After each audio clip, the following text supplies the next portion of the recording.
এই হইতাছে ক্যামেরন হাইল্যান্ডের সৌন্দর্য। স্ট্রবেরি স্ট্রবেরি গাছ, এই স্ট্রবেরি ধরে রয়েছে, স্ট্রবেরি স্ট্রবেরি ধরে রয়েছে। যারা যারা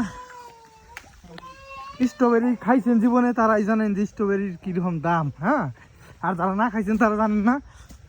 স্ট্রবেরি ক্যামেরন হাইল্যান্ডে আসলে স্ট্রবেরি খাইতে পারবেন। এই যে হইতেছে স্ট্রবেরি, সেই স্ট্রবেরি। হ্যাঁ, এটা স্ট্রবেরির বাগান।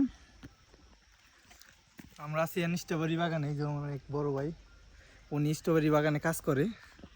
সাথে আমার ফ্রেন্ড আছে, আমার ওয়াইফ আছে। এই যে ভাই, এটা কত টাকা কিলো মোটামুটি?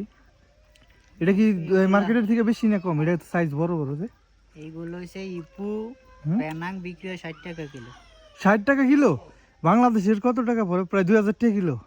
এটা এই বড়টা হলো এই স্ট্রবেরি বাংলাদেশের টাকায় 2000 টাকা কিলো। এটা হচ্ছে স্ট্রবেরি বাগান, বিশাল বড় স্ট্রবেরি বাগান। আপনারা চাইলে ক্যামেরন হাইল্যান্ড আসলে স্ট্রবেরি বাগান ভিজিট করতে পারেন। আর যারা বাংলাদেশ থেকে মালয়েশিয়া আসছেন ঘুরতে, তারা চাইলে আসতে পারেন নাকি ভাই? হ্যাঁ, স্ট্রবেরি একমাত্র পাহাং হয়, পাহাং। এটা স্ট্রবেরি প্রজেক্ট। আমি কোনোদিন স্ট্রবেরি প্রজেক্ট দেখিনি, স্ট্রবেরি দোকানে দেখছি। হ্যাঁ, শুধু দোকানে বিক্রি করতে দেখছি। এটা স্ট্রবেরি বাগান অনেক বড়, অনেক বড়।